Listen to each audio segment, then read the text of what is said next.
Nepal HD television अब तपाईँ सँगसँगै।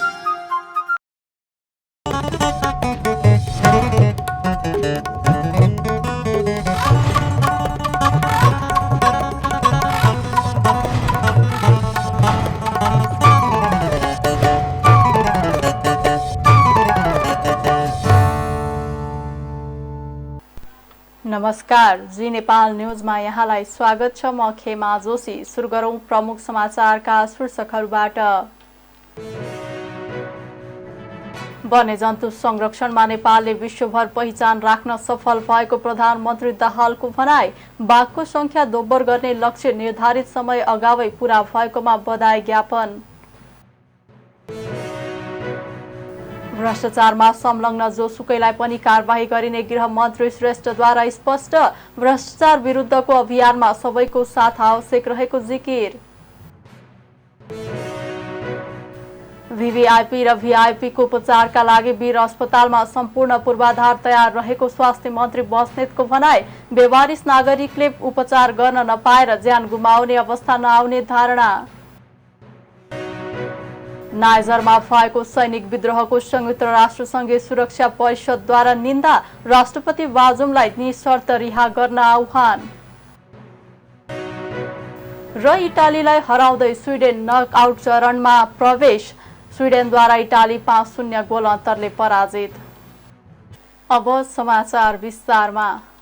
आज विश्वभर बाघ दिवस मनाइएको छ। बाघ संरक्षणको महत्त्वबारे जनचेतना फैलाउने उद्देश्यले हरेक वर्षको जुलाई 29 तारिखमा विश्व बाघ दिवस मनाउने गरिन्छ। आजका दिन बाघको संरक्षणका लागि उनीहरूको वासस्थानको संरक्षण, बाघको संख्यामा आएको वृद्धि र ह्रासबारे जानकारीका साथै बाघ संरक्षणमा भएका प्रयासबारे चर्चा हुने गर्छ। विश्व बाघ दिवसका अवसरमा बर्दिया राष्ट्रिय निकुञ्ज सहित देशभर विभिन्न कार्यक्रम गरिएको छ। सन् 2010 यता 12 वर्षमा नेपालमा 234 वटा बाघ बढेको देखिन्छ। बाघको संख्या बढेसँगै चुनौती पनि थपिएको छ। 12 वर्षको अवधिमा बाघको आक्रमणबाट 80 जनाले ज्यान गुमाएका छन्। नेपालमा भित्रने पर्यटक मध्ये 60% भन्दा धेरैले प्राकृतिक सुन्दरता, बाघ, गैंडा लगायत वन्य जन्तुको अवलोकन गर्न संरक्षण क्षेत्र घुम्ने गरेको पाइन्छ। राष्ट्रपति रामचन्द्र पौडेलले पर्यटन प्रवर्धन र आर्थिक विकासका लागि बाघको संरक्षण महत्त्वपूर्ण रहेको बताउनु भएको छ। विश्व बाघ दिवस 2023 को अवसरमा आज शुभकामना सन्देश जारी गर्दै राष्ट्रपति पौडेलले उक्त तथ्यलाई मनन गरी बाघ संरक्षणको दिगो व्यवस्थापनमा खटिन सम्बद्ध निकाय, जनसमुदाय र संरक्षण कर्मीलाई आह्वान गर्नु भएको छ। बाघको चोरी, शिकारी तथा बाघका अङ्गको अवैध व्यापार गर्ने ध्येयले गरिने ओसार पसार नियन्त्रणका लागि नेपालका सम्बद्ध निकायले निर्वाह गरेको भूमिकाले विश्वव्यापी बाघ संरक्षणको अभियानमा पुगेको पहल कदमी सार्थक भएको उहाँको भनाइ छ। राष्ट्रिय निकुञ्ज तथा वन्यजन्तु आरक्ष क्षेत्रको विकासले बाघको वासस्थानलाई सुरक्षित बनाउन टेवा पुगेको पनि उहाँले बताउनुभयो। राष्ट्रपति पौडेलले बाघ संरक्षणका लागि भएका प्रयासका उपलब्धि स्वरूप नेपालमा बाघको संख्या वृद्धि हुँदै गएकोमा संरक्षण कर्मीको मनोबल र हौसलाले उचाइ लिएको सहजै अनुमान लगाउन सकिने बताउनुभयो। प्रधानमन्त्री पुष्पकमल दाहाल प्रचण्डले बाघ लगायत दुर्लभ वन्य जन्तुका प्रजाति संरक्षणमा नेपालले अग्रणी राष्ट्रका रूपमा विश्वभर पहिचान राख्न सफल भएको बताउनु भएको छ। विश्व बाघ दिवसका अवसरमा आज शुभकामना दिँदै उहाँले नेपालले सन् 2022 सम्ममा बाघको संख्या दोब्बर बनाउने लक्ष्य लिएकामा सो लक्ष्य निर्धारित अवधि अगावै पूरा भएकामा सबैप्रति बधाई ज्ञापन गर्नु भएको छ। नेपालले सन् 2010 मा रसियाको सेन्ट पिटर्सबर्गमा सम्पन्न विश्व बाघ सम्मेलनमा सन् 2022 सम्ममा बाघको संख्या दोब्बर बनाउने लक्ष्य लिएको थियो। सो लक्ष्य तोकिएको अवधि अगावै पूरा भएको छ। प्रधानमन्त्री दाहालले नेपालले अन्तर्राष्ट्रिय समुदाय समक्ष गरेको प्रतिबद्धता पूरा गरेकोमा सबैप्रति आभार प्रकट गर्नु भएको छ। उहाँले निर्धारित लक्ष्य हासिल गर्न क्रियाशील वन तथा वातावरण मन्त्रालय, राष्ट्रिय निकुञ्ज तथा वन्यजन्तु संरक्षण विभाग, वन तथा भू संरक्षण विभाग, नेपाली सेना, नेपाल प्रहरी, सशस्त्र प्रहरी, राष्ट्रिय तथा अन्तर्राष्ट्रिय संरक्षण साझेदार संस्था, कर्मचारी र स्थानीय समुदायलाई धन्यवाद दिनु भएको छ। उपप्रधानमन्त्री तथा गृहमन्त्री नारायण काजी श्रेष्ठले भ्रष्टाचारमा जुनसुकै राजनीतिक दल परिवार तथा ओहदाका व्यक्ति संलग्न भए पनि कारबाही गरिने स्पष्ट पार्नु भएको छ। शनिबार काठमाडौँको गोकर्णेश्वरको जगडोल स्थित राष्ट्रिय शहीद तथा शान्ति उद्यानमा आयोजित कार्यक्रममा श्रेष्ठले वर्तमान सरकारले सुशासनलाई पहिलो शर्त बनाएको भन्दै भ्रष्टाचारमा संलग्न जोसुकैलाई पनि कारबाही गरिने स्पष्ट पार्नु भएको हो। उपप्रधानमन्त्री श्रेष्ठले सुशासन बिना समृद्धिको यात्राले फड्को मार्न नसक्ने बताउनुभयो। त्यस्तै उहाँले मुलुकमा सुशासन स्थापना गर्न सरकारले चालेको भ्रष्टाचार विरुद्धको अभियानमा सबैको साथ आवश्यक रहेको जिकिर गर्नुभयो। भ्रष्टाचार र कमिसनले जरा गाड्दा राजनीतिक परिवर्तनपछि समृद्धिको यात्राले गुणात्मक फड्को मार्न नसकेको उल्लेख गर्दै उपप्रधानमन्त्री श्रेष्ठले कमिसन र भ्रष्टाचारले देशलाई बर्बाद बनाएको बताउनुभयो। भ्रष्टाचार व्यथिति र ठगी विरुद्धको अभियानले विश्राम नलिने पनि बताउनुभयो। उहाँले समृद्धिको यात्रालाई अगाडि बढाएर मुलुकलाई समुन्नत बनाउने सहितका सपना पूरा गर्न बाधक बनेको भ्रष्टाचारलाई जरैदेखि उन्मूलन गर्नु आवश्यक रहेको उल्लेख गर्नुभयो। ठगी विरोधी अभियान जो संगठित अपराधहरू देशमा जनतालाई चुस्ने राज्यलाई चुस्ने भइराखेका छ त्यस सन्दर्भमा चालिएको अभियानलाई सबैको सहयोगको अपेक्षा गर्छु। आम जनताको समर्थन छ, देखिएकै छ। युवाहरू त उत्साहित भएर अब देशमा केही हुन्छ भनेर आशावादी बनेका छन् र समाजमा एउटा आशा पैदा भएको छ। त्यो धेरै राम्रो पक्ष हो। तर कता कता यसले चाहिँ कसलाई तान्ने हो भनेर अनि विभिन्न त्यान्द्रहरू जुडेकाहरू कराउँछन् भने त्यसप्रति हामी सचेत हुनुपर्छ। त्यसले सरकारको यो दिशालाई विश्राम दिँदैन, कसैले नसोचे हुन्छ। भ्रष्टाचार विरोधी अभियान, व्यथिति विरोधी अभियान, ठगी विरोधी अभियानलाई हामीले रोक्न सक्दैनौँ। त्यो कृपा कसैप्रति हामी गर्न सक्दैनौँ। जुनसुकै राजनीतिक पार्टीको होस्, जुनसुकै परिवार र घरानाको होस्, जुनसुकैको नाता सम्बन्ध होस्, जुनसुकैको साथी सङ्गी होस्, जुनसुकैले पैसा दिएर आफ्नो धानिएको होस्, ती कसैसँग सरकारलाई मतलब छैन। जो अनुसन्धानको आधारमा दोषी देखिन्छ, अपराधी देखिन्छ, उनीहरूलाई कानुनको दायरामा ल्याइनेछ। जो निर्दोष छ उनीहरूलाई शिर ठाडो पारेर यो देशमा बाँच्ने, स्वतन्त्र नागरिकको बाँच्ने हामी अवसर दिनेछौँ।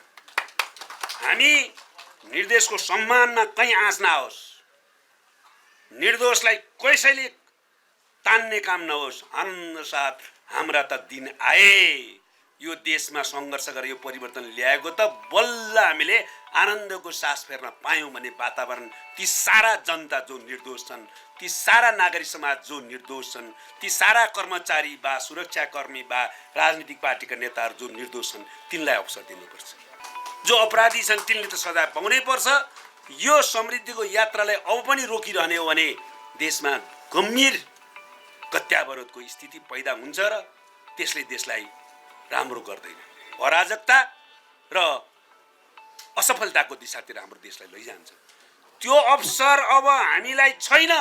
अब 1-2 वर्ष हेर्दै जाउँ त भन्ने अवसर छैन।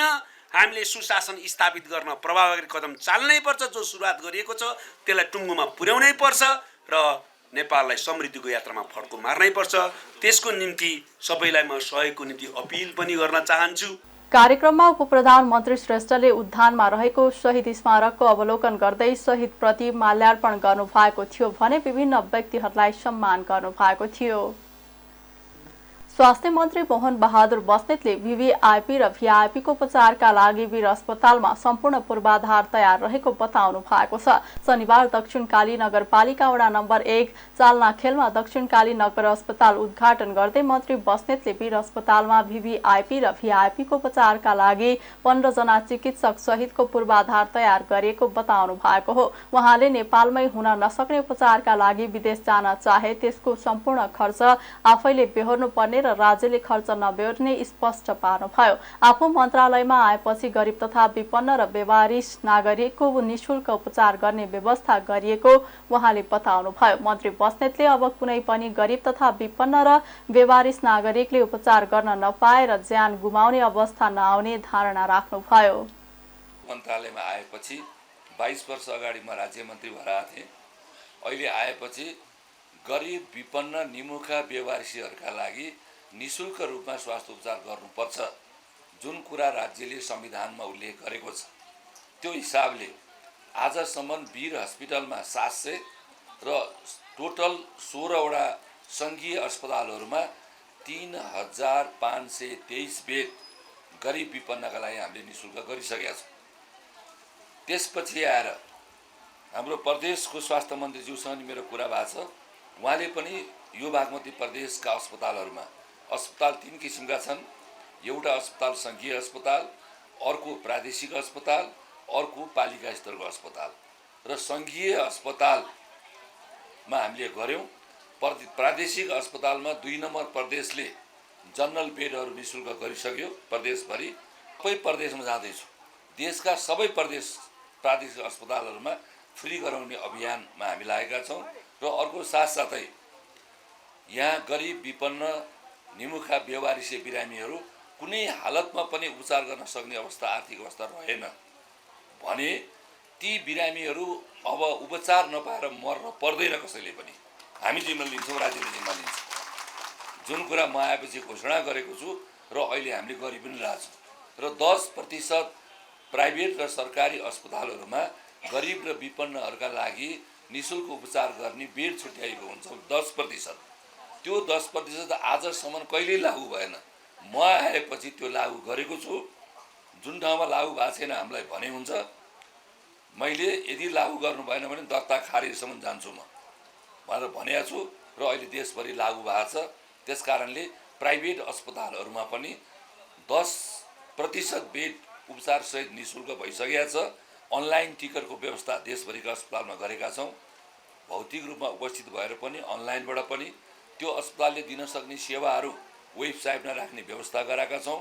र अर्को कुरा चाहिँ गाउँमा कुना काप्चामा बस्ने गरिबहरूले चाहिँ सिटामल एउटा भनेवाला खाने नपाउने, खालि यहाँ चाहिँ भिआइपी भिभिआइपीहरू चाहिँ टाउको दुख्यो भने पनि विदेश जाने, त्यो खालको अवस्थाहरू चाहिँ को बारेमा विरोध भइरहेको थियो। अहिले म आएपछि वीर अस्पतालमा भिभिआइपी र भिआइपीहरूको बेड बढाएर 2टा भिभिआइपी र 3टा भिआइपीलाई राखेका छौँ। पुरा एकदम व्यवस्थित छ। र अब 15 जना विशेषज्ञ डाक्टरहरूको एउटा टिम बनाएका छौँ। अब नेपालमै भिआइपी र भिभिआइपीको यहाँ उपचार हुन्छ। यदि यहाँ हुन सक्ने उपचार विदेश जान्छु भन्नुभयो भने कसैले भने त्यो निजी आफैले पैसा बेहोर्नुपर्छ, राज्यले बेहोर्दैन। त्यस्तै उहाँले दक्षिणकाली नगर अस्पताललाई आवश्यक सामग्री प्रदान गर्ने प्रतिबद्धता जनाउनु भयो। उहाँले अस्पतालको भौतिक संरचनाको पनि निरीक्षण गर्नु भएको थियो। राष्ट्रिय स्वतन्त्र पार्टीका सभापति रवि लामिछानेले सुन तस्करी प्रकरणमा मालिक जोगाउन खोजिएको हो कि भन्ने आशंका उत्पन्न भएको बताउनु भएको छ। शनिबार भक्तपुरमा रासपा भक्तपुर नगर समिति गठन तथा घोषणा सभालाई सम्बोधन गर्दै लामिछानेले बोकेर मालिकसम्म जान लागेको ट्याक्सीलाई बीच बाटोमै समातेर मालिक जोगाउन खोजिएको हो कि भन्ने आशंका उत्पन्न भएको बताउनु भएको हो। ट्याक्सीको पछि लागेको भए सुनको मालिकसम्म पुग्न सकिने भए पनि त्यसो नगरेको उहाँले बताउनु भयो। उहाँले अहिले तस्करी भएको सुनको परिमाण हेर्दा त्यसको मालिक ठूलो व्यक्ति हुने आशंका रहेको पनि बताउनु भयो। लामिछानेले सुन प्रकरणमा सरकारले व्यक्ति हेरेर अनुसन्धानलाई अन्त्यसम्म नपुर्याई अर्को फाइल खोल्ने तयारीमा लागेको हुन सक्ने भएकाले रासपाले खबरदारी गरिरहेको धारणा राख्नुभयो। त्यस्तै उहाँले रासपालाई बेला बेला कुनै दलको पछि लाग्यो भन्ने आरोप लाग्ने गरेको भन्दै जनताले दिएको मतको भारी बाहेक अरू कसैको भारी बोक्नुपर्ने आवश्यकता नरहेको जिकिर गर्नुभयो। हामीलाई कहिले कुन दलको पछि लाग्यो, कहिले कुन दलको पछि लाग्यो, कहिले सत्ता लिप्सामा लाग्यो भनेर बारम्बार भन्दै आएको यहाँहरूले देख्दै आउनु भएको छ। राष्ट्रिय स्वतन्त्र पार्टी कुनै दलको पछि लाग्नुपर्ने पार्टी होइन। विभिन्न दलका आफ्ना मुद्दाहरू होलान्, उहाँहरूका आफ्ना बार्गेनिङहरू होलान्, उहाँहरूको आफ्नो कुरा मिलाउनु पर्ने कुरा होला। हामीलाई कसैसँग मिल्नुपर्ने आवश्यकता छैन। नेपाली जनताले दिएको जिम्मेवारीको भारी बाहेक हामीले कुनै दलको व्यतिथिको भारी बोक्नु पर्दैन। यहाँहरू ढुक्क हुनुभए हुन्छ। हामीलाई कसैको भारी बोक्न जरुरी छैन। हामी आफ्ना मुद्दाहरूमा अगाडि बढिरहेका छौँ।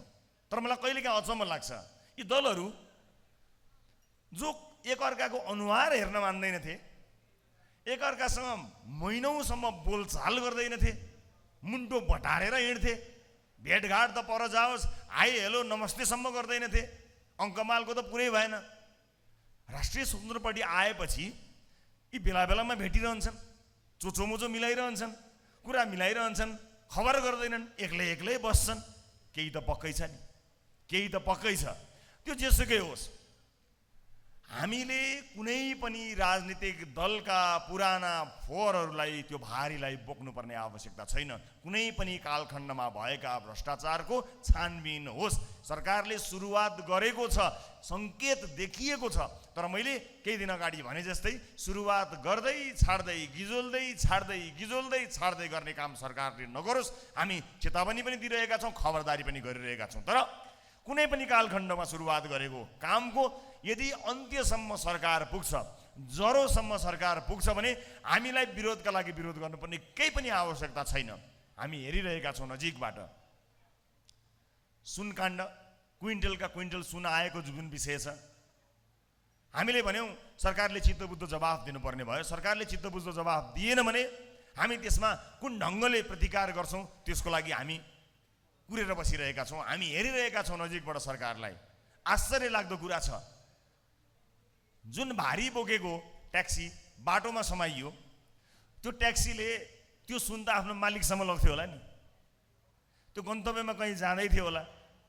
जसले सूचना दियो, त्यो सूचना दिने मान्छेले ट्याक्सी चाहिँ त्यहाँसम्म गएको छ, बाटोसम्म मात्र छ, त्योभन्दा बढी सूचना दिन्न भनेर त पक्कै पनि भागेन होला। यहाँबाट सुनाएको छ, यहाँबाट त्यहाँ जान्छ, त्यसरी लान्छ र त्यसले त्यहाँ पुर्याउँछ त भनेको होला। सूचना दिनेले छुसुक्क यति मात्र सूचना दिएर त भाग्दैन होला। भनेपछि बीच बाटोमा सम्मको खबर पाउनेले, भरिया समाउन सक्नेले मालिकसम्म किन पुगेन होला? हामी मालिक कुरेर बसेका छौँ, हामी मालिक हेर्न बसेका छौँ, कुरेर बसेका छौँ कि सुनको मालिक चाहिँ को रहेछ त्यो मालिकसम्म पुगोस्। जुन ढङ्गले सुन आएको छ त्यो हेर्दा त मालिक सानोतिनो मालिक त होइन, धेरै ठुलो मालिक जस्तो लागेको छ। अब यो धेरै ठुलो मालिक देख्ने बित्तिकै फेरि अर्को फाइल खोल्नतिर लाग्ने हो कि? मलाई कता कता शङ्का लागेको छ। भन्नलाई चाहिँ हामीले ललिता निवास पनि खोल्यौँ, हामीले सुनकाण्ड पनि खोल्यौँ, हामीले नक्कली भुटानी शरणार्थी पनि खोल्यौँ भन्ने, अनि खोल्नको लागि खोल्ने, अनि फाइलका 2-4वटा पान्ना मात्र खोल्ने, पछिल्लो पान्नासम्म नपुग्ने काम त कतै सरकारले गरिरहेको छैन। खबरदार, राष्ट्रिय स्वतन्त्र पार्टी नजिकबाट सबै चिज हेरिरहेको छ र कुनै पनि काण्डको जरासम्म नपुगिन्जेलसम्म संसदमा पनि थरो रूपमा उपस्थित हुन्छ, आवश्यक परे जनमानसमा पनि खरो रूपमा उपस्थित हुन्छ। त्यसकारणले कुनै पनि दलले कुनै पनि किसिमका क्रियाकलाप गरेर यी कुराहरूलाई रोक्ने अथवा विषयान्तर गर्ने काम नगरून्। अहिले सरकारले गर्न सकेको रहेछ, राम्रै गरेछ भने सरकारलाई धन्यवाद दिनको लागि हामी तयार भएर बसेका छौँ। तर गर्न सकेनछ भने पनि नेपाली जनताले 2084मा हामीलाई कम्तीमा त्यति ठाउँसम्म पुर्याउन् जहाँ पुगेर हामीले एकल सरकार बनाउन सकौँ, हाम्रो नेतृत्वको सरकार बन्न सकोस्। र त्यस पछाडि बचाउनु पर्ने, लुकाउनु पर्ने न कोही मान्छे हामीसँग छन्, न कुनै काण्ड हामीसँग छ। हरेक मान्छे र हरेक काण्डको गहिराईसम्म पुग्ने क्षमता बोकेर आउनेछौँ। लामिछानेले आगामी निर्वाचनमा रासोपालाई एकल सरकार बनाउने गरी जनताले विश्वास गरे भ्रष्टाचार मुद्दामा कसैलाई नजोगाउने गरी अनुसन्धान गर्ने दाबी गर्नुभयो। जातीय विवादका घटना बढ्दै गएको भन्दै एमाले निकट विद्यार्थी संगठन अनेरा सोभिउले काठमाडौँको बालुवाटारमा प्रदर्शन गरेको छ। बझाङमा दलितको घर भत्काउने, जुम्लामा प्रेम विवाह गरेको, निहुमा आगो लगाउने काम भएको, पश्चिम रुकुममा भएको घटना लगायतका विभेद बढ्दै जाँदा पनि राज्य मौन भएको भन्दै अनेरा सोभिउले आज प्रधानमन्त्री निवास बालुवाटारमा प्रदर्शन गरेका हुन्। प्रदर्शनमा सहभागीहरूले व्यवस्था परिवर्तन भो, अवस्था परिवर्तन कहिले, पीडितलाई न्याय दे, जातीय छुवाछुत अन्त्य गरौं, जातीय विभेद बन्द गर लगायतका प्लेकार्ड प्रदर्शन गरेका थिए। प्रदर्शनमा अनेरा सोभिउका महासचिव नरेश रोकायाले बझाङ किसानले श्रमबाट कमाएको पैसाले आफ्नो लालपूर्जा भएको जग्गामा बनाएको घर भत्काउने काम भएको भन्दै तत्काल विभेद गर्नेलाई कारबाही गर्नुपर्ने बताउनुभयो। उहाँले पटक पटक जातीय विभेद बढ्दै जाँदा पनि सरकार गम्भीर हुन नसकेको बताउनुभयो। जो एउटा घटना घट्यो बित्थडचिर गाउँपालिकामा, जहाँ एकजना किसानले आफ्नो श्रमबाट कमाएको पैसाले आफ्नो लालपूर्जा भएको जमिनमा घर बनाउँदै गरेका थिए। तिनको घर भत्काउने काम भयो। तिनको घर भत्काउनका निम्ति त्यही छेउमा रहेका तथाकथित ब्राह्मण भनेर चिनिएका अथवा ब्राह्मण भन्न रुचाउने जातिहरूले उहाँमाथि प्रहार गरे। यो प्रहारको विरुद्धमा आज हामी सडकमा छौँ।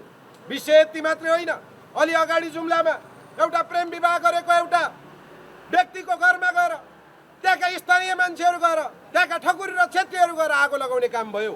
प्रसङ्ग यति मात्रै होइन, पश्चिम रुकुममा नवराज विकहरूले एउटा चोखो माया गरिरहेको एकजना ठकुरी थर्को एकजना केटीसँग भएको एउटा माया प्रेममाथि वर्जपात गर्नका निम्ति निकै ठुलो सङ्ख्यामा मान्छेहरूको प्रयोग गरेर एउटा सिङ्गो गाउँलाई प्रयोग गरेर व्यक्तिहरूलाई हत्या, नवराज विक लगायतका मान्छेहरूलाई हत्या गर्ने काम भयो। यस्ता कैयौँ घटनाहरू छन्।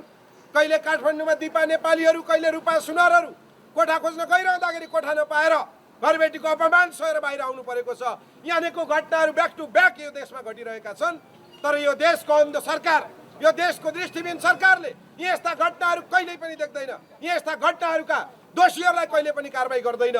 यो संसदमा अनेकौँ भत्ता पचाइरहेका माननीयज्यूहरू अन्य अनेकौँ विषयहरूमा ठुल्ठुलो आवाज निकालेर बोलिरहेका हुन्छन्। तर जहाँ जातीय विभेद हुन्छ, जहाँ अन्याय हुन्छ, जहाँ शोषण हुन्छ, त्यो शोषणको विरुद्धमा, जहाँ दमन हुन्छ, त्यो दमनको विरुद्धमा बोलेको हामीले आवाज सुनेका छैनौँ। यो आवाज सुन्ने सरकारले सुनोस्। यो आवाज सुन्ने काम संसदको, सरकारको, सरकार र संसदको नेतृत्व गरिरहेका सत्तावादी नेताहरूले, सरकारले सुनोस् कि यो 21औं शताब्दीमा पनि मान्छे भएर मान्छेको रूपमा बाँच्न नपाउने जुन खालको व्यवस्था गरिरहेको छ, यो व्यवस्थाको विरुद्धमा केही निर्णय होस्। यदि यस्ता निर्णयहरू भएन भने आज हामी एउटा सानो आगोको झिल्कोको रूपमा बालुवाटारको छेउमा आएर, यो बालुवाटारको प्रधानमन्त्री कार्यालयको नाकै पनि आएर बोलिरहेका छौँ। भोलि सिङ्गो बालुवाटार अकुपाई गर्न नपरोस्। उहाँले विभेदका घटनाका दोषीहरूलाई कानुनी दायरामा ल्याउन नसके कडा आन्दोलन गर्ने चेतावनी दिनुभयो। पश्चिमी कोशी तटबन्ध छेउछाउका दर्जनौं गाउँका किसानको पीडा जिउका तिउँ रहेको छ। हनुमाननगर इनरुवा सडकदेखि दक्षिण भारतीय सीमानासम्म रहेका करिब दर्जनौं गाउँका खेतीपाती गर्ने हजारौं किसान प्रभावित भएका छन्। साखुवा, बन्झुला, टिकुलिया, सकरापुरा, कुशवाहा, डलवा र रम्पुरा मलहनिया गाउँका किसानको वर्षौंदेखिको पीडा जिउका तिउँ छ। एक रिपोर्ट। दृश्य हो हनुमाननगर कंकालिनी नगरपालिका 12 सखुवा गाउँको। वर्षौंदेखि यहाँका किसान एउटै चिन्ताले पिरोलिएका हुन्छन्, त्यो हो बर्खाको बाढी। हनुमाननगर इनरुवा सडकदेखि दक्षिण भारतीय सीमानासम्म रहेका करिब दर्जनौं गाउँमा खेतीपाती गर्ने हजारौं किसानहरू प्रभावित भएका छन्। साखुवा, बन्झुला, टिकुलिया, सखरपुवा, कुसवा, डलवा र रम्पुरा मलनिया गाउँका किसानको वर्षौंदेखि पीडा जिउका तिउँ छ। बाढीले धानबाली नोक्सानी गरिदिने महुली नदी यहाँको किसानलाई अभिशाप बन्दै गएको छ।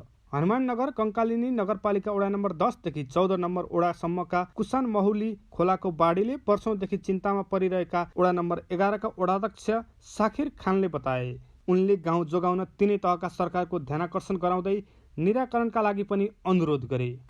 खास करके एठाम जे मुद्दा पर अहाँ सबके हम आमंत्रित केलो, वो खास करके मुद्दा है किसान संबंधी। किसान सब एठाम वर्षों बरस से बहुत पीड़ित है और इतनी पीड़ित है जहाँ सब देखबो के लिए वीडियो बनेलिए हर जगह के। एकदम नया नया नदी सब निकले है एठाम से और हम खुद किसान के लड़का छे, हम इससे बड़ा पीड़ित छे। तो हम अपने सबसे अपेक्षा ही राखे छे जे ई जे छे सरोकार वाला सब तक एकरा पहुँचा दियो। एठाम के किसान जे छे से पता नहीं कईयों दशक से जे छे से एकदम पीड़ित है। अब पीड़ित तो जे छले से छेबे कले, अब तो वही सबके संपत्तियों कटऽ लगले, अब संपत्ति सेहो खरानी हुआ लगले। तै लैके हम मीडिया मार्फत हम बहुत जे छे से बहुते दुखी छी और हम किसान सबके मुद्दा के लिए अपने सबके एठाम आमंत्रित केलो। वर्षा के समय में एतेक कष्टमय जीवन भ जाय छै जे हमरा सबके कहियो जे छै से ई सड़क पर अखन खड़ा छी, ई सड़को कहियो कटि जाइ छै कतौ से, तऽ नाव प्रयोग करऽ पड़ै छै। नाव से जे छै से शाममा आदमी सब जाइ छै आबै छै, यह समस्या सब। कोशी नदीको पश्चिमी तटबन्धमा सखुवा स्थित निकासका लागि सुलिस भए तापनि त्यो अव्यवस्थित रहेको स्थानीयहरूको भनाइ छ। सुलिसबाट पर्याप्त पानी निकासी नहुँदा बस्ती नै डुबानमा पर्ने गरेको हनुमाननगर कंकालिनी नगरपालिका 11 निवासी हरेराम यादवले बताए। बाढीबाट जनजीवन कष्टकर हुनुका साथै धानबालीमा पनि नोक्सानी पुर्याएको उनले बताए। स्थानीय किसान केदार मण्डलले धान रोपाई गरेको अवस्थामा बाढीले क्षति पुर्याएको बताए। उनका अनुसार बाढीले धानबाली नोक्सानी गरिदिने र वर्षेनी पुनः रोपाई गर्नुपर्ने बताउँछन्। यसप्रति कुनै तहका सरकार गम्भीर हुन नसकेको उनको गुनासो छ। हमरा किसान सब छियै, बाढ़ पीड़ित जे छै, धान क्षति, बिया क्षति, खेत में नाला देखियो, हमरा कोई देख रेख करे वाला नहीं देख रहल छियै। आबि के देखलकै, देख के जे प्रतिनिधि सब गेले उ गेले छै, आ हमरा अखनी की कहै छै बीउ नहीं भेट रहल छै। हाँ, पानि खेत के नाला बना देलकै, बड़ क्षति कए देलकै। बहुत समस्या हमरा माल जाल बकरी पशु घर द्वार खेती पथारी सबके एकदम डुबान छत में रहे छियै। ई पुल के खातिर में राम बाबू 5 बरस रहले पंचायत में नगर पालिका हनुमान नगर कंकालनी, लेकिन कुछ नहीं चल के बाबा हमरा के निठाह नहीं। हमरा के चाहे चेतवी जे हमरा के ई पुल कहना के बन जेते, जे बस हमरा के मन चैन भए जेते। पुल के द्वारा खोल दो, पुल बना दो, बस भए गेलै। केना की करे पड़ते आइ पे सरकार देखो आइ पे। करिब 250 बिघा भन्दा बढी खेती योग्य जग्गा रहेको यस क्षेत्रमा किसानको वर्षेनी यो समस्या जिउका तिउ छ। किसानहरू बस्ती र खेती योग्य जग्गा जोगाउन स्थानीय सरकार, प्रदेश सरकार र सङ्घ सरकारसँग हार गुहार गरिरहेका छन्, तर कुनै पनि तहको सरकार गम्भीर हुन सकेको देखिँदैन। नेकपा माओवादी केन्द्रबाट सोही नगरपालिका प्रमुख पदका प्रत्याशी रहेका राहुल मण्डलले यहाँका किसानको समस्या कुनै सरकारको प्राथमिकतामा पर्न नसकेको गुनासो गरेका छन्। 3 तहकै सरकार आपसमा समन्वय गरी यस क्षेत्रका किसानहरूको समस्या समाधान गर्नुपर्ने अपेक्षा राखेका छन्। समस्या अहाँके हरेक वर्ष किसान सबके यथावत रहै छै, जाहिमे कि अहाँके किसान सब धान के बाली लगबै छै, लेकिन ओ बाली अहाँके हरेक वर्ष बाढ़ि जे आबै छै क्षति करने अहाँके पुनः 2 बेर 3 बेर लगबै पड़ै छै धान बाली। तेहन अवस्था छै। अहाँके खाद मल के समस्या तहिनेते एहि देश में छै, एहि ठाउँ में छै प्रदेश में। तकर बावजूद भी किसान सब खेती से दूर नहीं भाग सकै छै। ताहिके बावजूद अहाँ सब देख सकै छी नदी, ई अहाँके किसान के लेल कहबै तऽ ई सरापे छै। अहाँके निश्चित रूप में ई नदी जब तक व्यवस्थित नहीं हेतै तब तक एहिठाम के स्थानीय किसान सबके बहुत समस्या छै। अहाँके लागत तहिने लागै छै, और खेती में मुनाफा के बात कहबै तऽ आब जीविकोपार्जन से बेसी शायद हमरा नहीं बुझाइ छै बेसी होइ छै, लेकिन लागत बेसी पड़ि जाइ छै। ताहि खातिर अपने सबके मीडिया के मार्फत ई कहै चाहबै तीनू तरह के सरकार के जे ई नदी नियन्त्रण गर्न एकदम जरुरी छै। वर्षौंदेखि भोग्दै आएका किसानको समस्याका लागि सरकारले आवश्यक कदम चाल्नुपर्ने र यस क्षेत्रका किसानको समस्या समाधान गर्न योजना ल्याउनु पर्ने देखिन्छ। जी नेपाल 4 के टेलिभिजनका लागि विक्रम दाहालको रिपोर्ट। नेपाल आदिवासी जनजाति महासंघ नेफिनले साउन 24 गते 29औं विश्व आदिवासी दिवस भव्य रूपमा मनाउने तयारी गरेको छ। हरेक वर्ष विश्वव्यापी रूपमा मनाइदै आएको यो दिवस यस वर्ष पनि नेफिनले विविध कार्यक्रम गरी मनाउने तयारी गरेको हो। महासंघले साताव्यापी रूपमा विविध कार्यक्रम गरी दिवस मनाउने तयारी गरेको छ, जस अन्तर्गत महासंघका अध्यक्ष गेल्जे लामा शेर्पाको संयोजकत्वमा मूल समारोह समिति गठन गरिएको छ। त्यस्तै महासंघले विभिन्न उपसमितिहरू समेत गठन गरेको छ, जस अन्तर्गत नेफिनका वरिष्ठ उपाध्यक्ष बुद्ध घरतीको संयोजकत्वमा हल तथा मञ्च व्यवस्थापन उपसमिति, उपाध्यक्ष लाकुपा ढोक्या शेर्पाको संयोजकत्वमा अतिथि सत्कार उपसमिति, उपमहासचिव रामकृष्ण ब्लोन तामाङको संयोजकत्वमा झाँकी र्याली व्यवस्थापन उपसमिति र स्वयंसेवक उपसमिति, सचिव गोविन्द लामा हेल्मोको संयोजकत्वमा प्रचार प्रसार उपसमिति र कोषाध्यक्ष विमल सारू मगरको संयोजकत्वमा आर्थिक व्यवस्थापन उपसमिति गठन गरिएको छ। विश्वका आदिवासीहरूले हरेक वर्षको 9 अगस्तलाई अन्तर्राष्ट्रिय आदिवासी दिवसको रूपमा मनाउने गर्दछन्। परराष्ट्र मन्त्रालयले झुटा आश्वासन र प्रलोभनमा परेर वैदेशिक रोजगारीका लागि थाइल्यान्ड र म्यानमार नजान आग्रह गरेको छ। मन्त्रालयले विज्ञप्ति निकालेर पछिल्लो समय थाइल्यान्ड र म्यानमारमा सूचना प्रविधि आइटी क्षेत्रमा आकर्षक रोजगारी र सुविधाको प्रलोभन देखाएर नेपालीलाई म्यानमारको काइन प्रान्तको म्याओडी लगेर बन्धक बनाई अवैध काम गर्न बाध्य बनाएको भन्दै सचेत रहन आग्रह गरेको हो। मन्त्रालयले वैदेशिक रोजगारीमा लगाइदिने वा यस्तै अन्य प्रलोभनमा पारी ठूलो रकम लिई कुनै व्यक्तिलाई विदेशमा लगेर अलपत्र पार्ने एवं नेपाल सरकारको प्रचलित कानून अनुरूप निषेध गरिएका कार्यमा संलग्न गराउने कार्य दण्डनीय भएकाले यस्ता गैर कानूनी काम नगर्न र यसतर्फ सचेत रहन सबैमा अनुरोध समेत गरेको छ। महेन्द्रनगर स्थित शुक्लाफाटा राष्ट्रिय निकुञ्जमा पाटे बाघका लागि थोरै क्षेत्रफल भए पनि यहाँ 36 बाघ रहेका छन्। विश्वकै दुर्लभ मानिने 12 सिंगाको झुण्ड देख्न पाइने शुक्लाफाटामा पाटे बाघका लागि प्रख्यात हुन थालेको छ।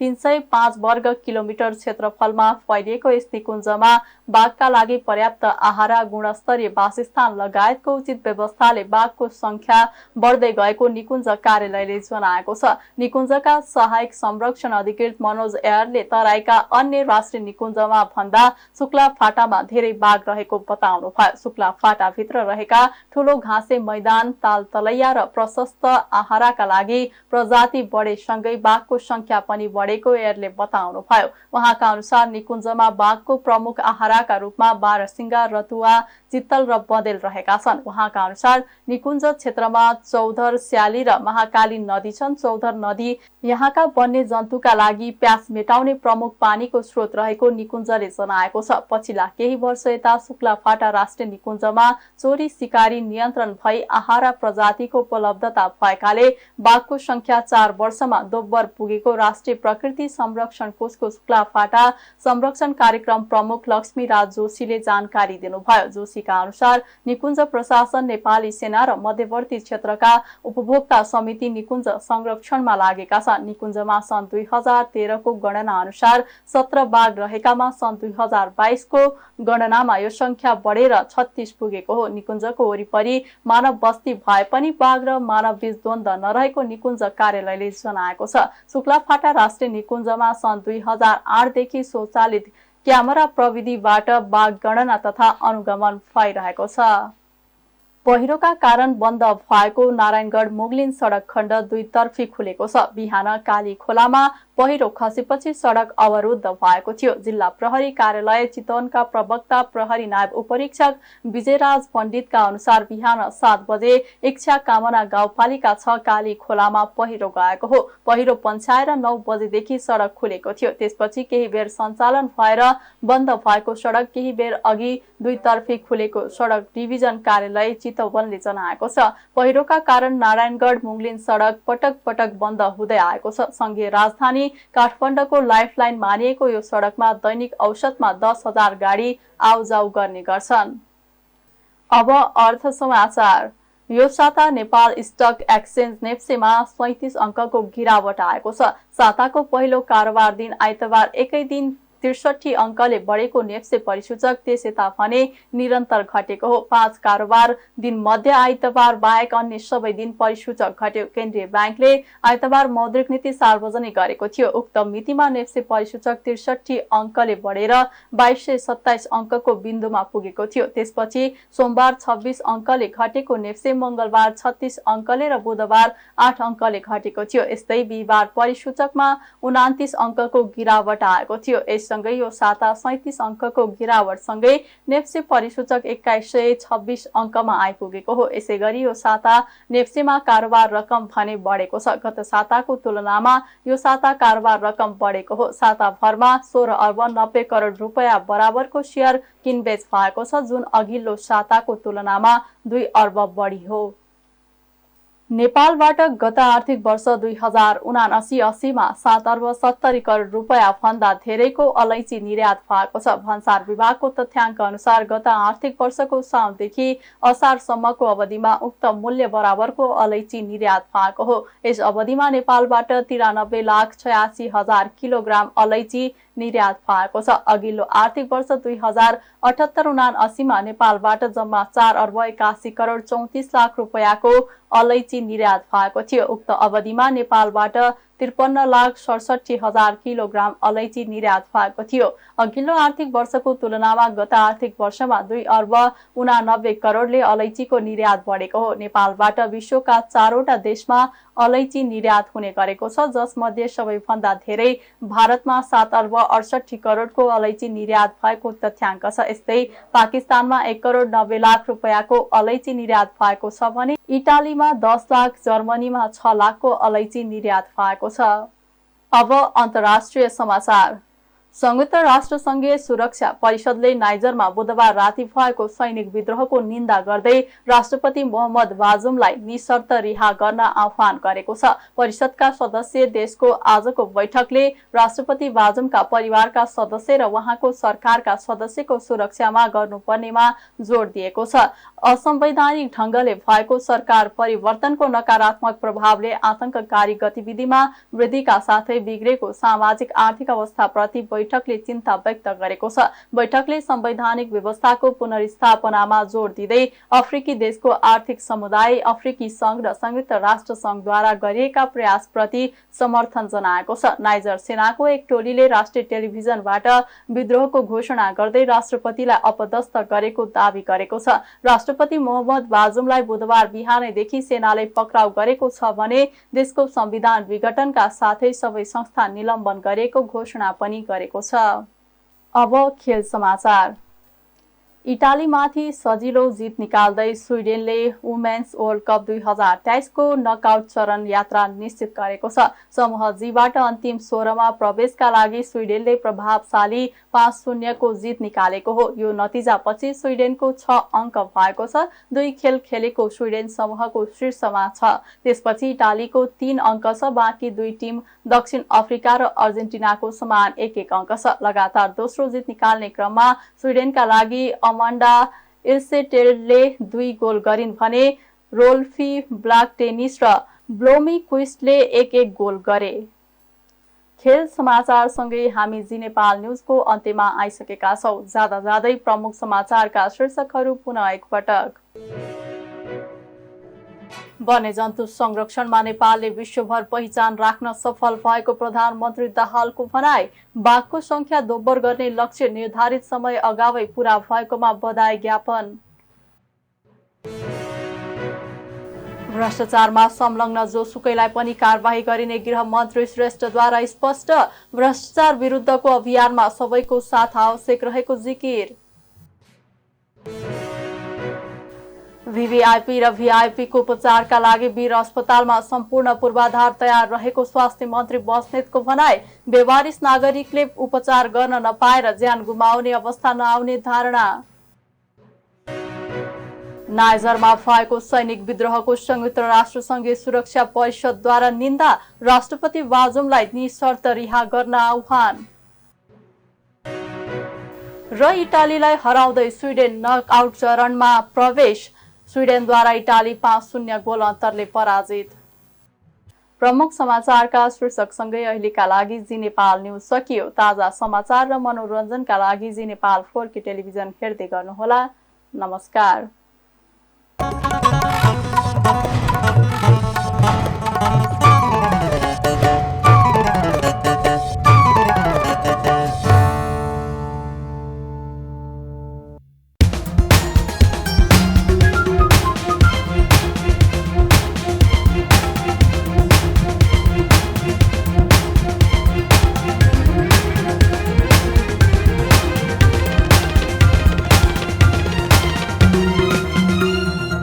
जी नेपाल HD टेलिभिजन अब तपाईं सँगसँगै